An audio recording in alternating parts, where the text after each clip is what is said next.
La mine merge. Robert Filip, 90 de minute pe teren pentru remiză. Cum a fost jocul totuși? Bună ziua, în primul rând. Jocul a fost un joc greu. A fost pe o căldură, pe un teren uscat, un teren care nu ne-a ajutat foarte mult.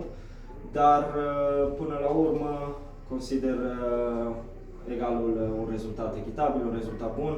Când nu poți să câștigi, e important să iei ceva, să iei puncte și să nu pierzi.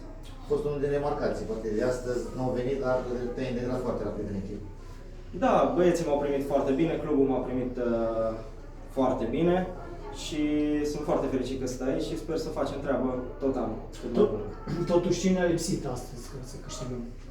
Eu cred că astăzi pur și simplu n-a vrut mingea să intre, cum se zice, adică un pic poate de pragmatism, de răutate în fața porții, dar sunt sigur că e o chestie care se schimbă de la meci la meci. O să fie meciuri în care poate o să avem mai puține ocazii și o să dăm mai multe goluri. Cum am zis, este important azi că, foarte important că nu am pierdut și că ne continuăm seria pozitivă. Când ai jucat ultima dată la ora 11? La ora 11 încă nu am ridicat. Doar la amicale. Ce te-a determinat să alegi Ceahlăul, venind de o echipă, tu aparținând de o echipă precum CFR Cluj, una din campioanele în ultimii ani din Superliga? Da, eu am vrut cumva o posibilitate de a mă relansa, fiindcă nu am prins foarte multe meciuri de când am venit în România și clubul Ceahlău m-a convins, eu fiind originar din Bicaz, din Piatra Neamț, cumva m-am întors acasă și a fost clubul pentru care a jucat bunicul meu, a jucat și taică meu, deci cumva continui tradiția. Cezar?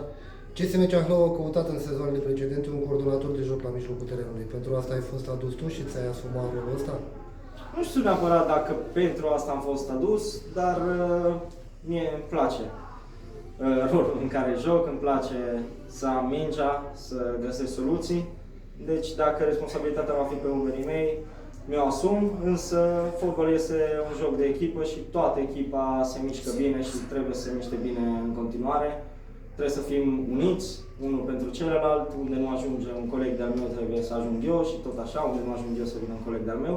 Și dacă suntem împreună și avem mentalitate, eu consider că avem calitate toată echipa pentru a face lucruri mari. Da, Robert, am văzut că ai încercat de multe ori să șutezi la poartă. Un șut a fost chiar foarte bun, l-a scos portarul, l-a deturnat. Mai dat și pasă de gol. Ce crezi? Trebuia să fim mai vicleni după ce am dat golul de 1-0? Am fost egalați prea rapid?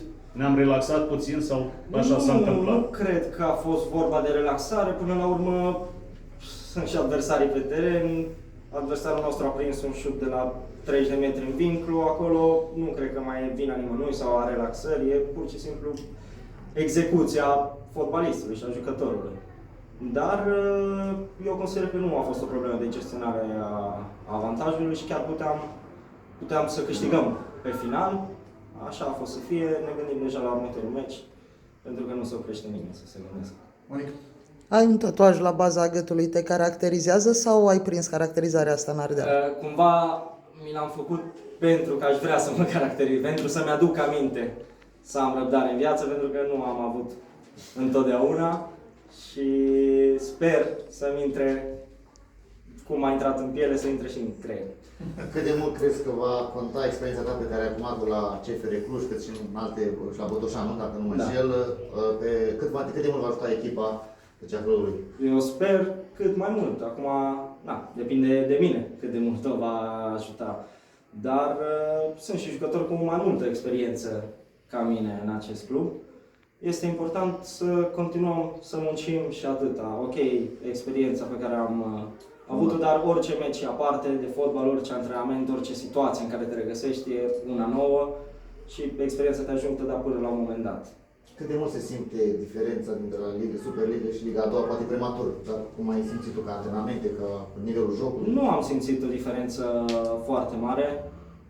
Poate un pic pe plan de rapiditate a jocului, însă pe plan fizic, de fizicalitate, cred că este chiar mai fizică Liga a doua decât prima liga.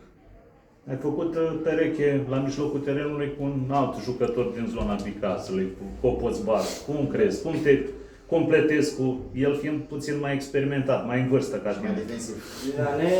Și mai defensiv. Ne completăm, cred eu, foarte bine, pentru că eu mă simt foarte bine să joc cu Cristi. Este și el un jucător care m-a impresionat când am ajuns aici și mă bucur foarte mult că am putut să fac cuplu cu el și dacă suntem și din aceea zonă, poate cu atât mai bine. Vă resimțiți fizic cu meciul din 3 zile?